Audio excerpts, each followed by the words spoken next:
Hello guys! For today's breakfast, nagluto po kami ng sotanghon soup.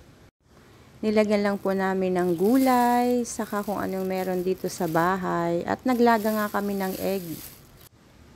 Wala naman pasok ang mga estudyante, kaya ito lang yung ginawa namin. Pwede rin naman tong pangsabaw. Ayan, nilagyan lang namin ng pechay bagyo.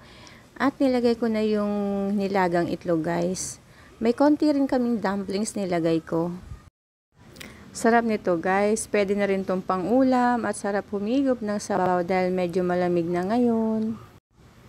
At konting kulo lang nito guys, luto na ito at kakain na tayo. Ayan, sinali na natin. Kayo guys, anong breakfast nyo ngayon? Kung wala pa kayo naiisip, pwede nyo itong gayahin guys, breakfast ideas. Ay, ang sarap ng sabaw guys, mainit pa, nag-uusok-usok. At lagyan natin ng kalamansi at konting sili. Bye!